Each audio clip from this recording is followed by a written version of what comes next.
Hi സുഹൃത്തുക്കളെ, Kerala ബാങ്കിലേക്കുള്ള clerk നിയമനത്തിലുള്ള notification എന്ന് വരും എന്നുള്ള ഒരു കാത്തിരിപ്പിലായിരുന്നു കോർപ്പറേഷൻ മേഖലയിലെ ഉദ്യോഗാർത്ഥികൾ എല്ലാവരും. അക്കാര്യത്തിൽ ഒരു ധാരണ ലഭിച്ചിരിക്കുകയാണ്. ഏപ്രിൽ 1-ന് ഇതുമായി ബന്ധപ്പെട്ട കേരള ബാങ്ക് ക്ലർക്ക് എന്ന തസ്തികയിലേക്കുള്ള നോട്ടിഫിക്കേഷൻ വരുമെന്നാണ് PSC ഇപ്പോൾ അറിയിച്ചിരിക്കുന്നത്. PSCയുടെ പ്രസ് റിലീസ് വഴിയുള്ള ആ അറിയിപ്പ് ഇന്നത്തെ പത്രങ്ങളിലൊക്കെ വന്നിട്ടുണ്ട്. അപ്പോൾ അത് പ്രകാരം ഏപ്രിൽ 1-ന് ഇറങ്ങുന്ന ഗസറ്റിൽ ഈ കേരള ബാങ്ക് ക്ലർക്ക് എന്ന തസ്തികയിലേക്കുള്ള നോട്ടിഫിക്കേഷൻ ഉണ്ടാവും. അപ്പോൾ ഏറെ നാളായിട്ട് കോർപ്പറേഷൻ മേഖലയിലെ വിവിധ പരീക്ഷകൾക്കായി പഠിക്കുന്ന ഉദ്യോഗാർത്ഥികളെ സംബന്ധിച്ച് അവർ കാത്തിരിക്കുന്ന ഒരു തസ്തികയായിരുന്നു ഈ പറഞ്ഞ കേരള ബാങ്ക് ക്ലർക്ക് നിയമനം. ഇതുവരെ ഇങ്ങനെ ഒരു പരീക്ഷ നടന്നിട്ടില്ല. കേരള ബാങ്കിലേക്കുള്ള ക്ലർക്ക് നിയമനം ആദ്യമായിട്ടാണ് നടത്തുന്നത്. ഇതിനു മുന്നേ നമുക്കറിയാം, കഴിഞ്ഞ വിജ്ഞാപനങ്ങളിലൊക്കെ PSCയുടെ വിജ്ഞാപനങ്ങളിൽ കേരള ബാങ്കുമായി ബന്ധപ്പെട്ട മറ്റു ചില മാനേജർ പോസ്റ്റുകളിലേക്കുള്ള മറ്റു ചില തസ്തികകളിലേക്കുള്ള വിജ്ഞാപനം വന്നിരുന്നു.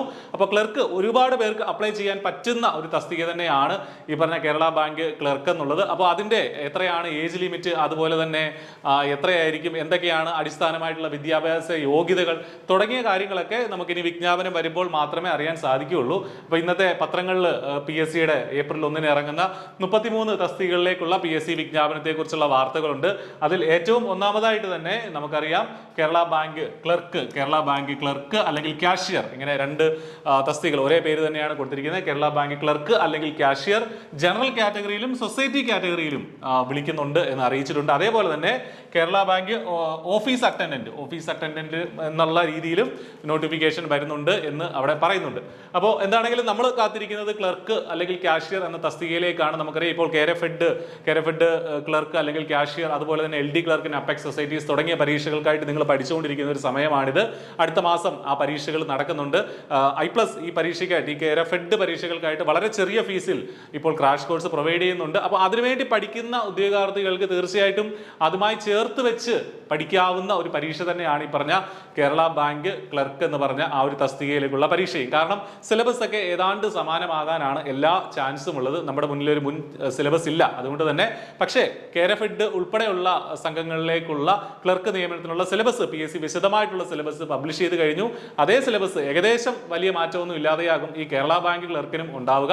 അപ്പോൾ നിങ്ങളുടെ പഠനം നന്നായിട്ട് തുടരുക. എന്താണെങ്കിലും ഈ പരീക്ഷയ്ക്കായിട്ട് നമുക്കൊരു 6 മാസമെങ്കിലും കുറഞ്ഞത് നമുക്ക് പഠിക്കാനുള്ള സമയം കിട്ടും. അപ്പോൾ വലിയ ഓപ്പർച്യൂണിറ്റിയാണ്. ഒരുപാട് വേക്കൻസികളും വരാൻ സാധ്യതയുണ്ട്. നമുക്കറിയാം കേരളം മുഴുവൻ ഉണ്ട്. അപ്പോൾ അത്രയധികം ആദ്യമായിട്ടാണ് ക്ലർക്കിലേക്കുള്ള ഒരു ഡയറക്റ്റ് അപ്പോയിന്റ്മെന്റ് നടക്കുന്നത്.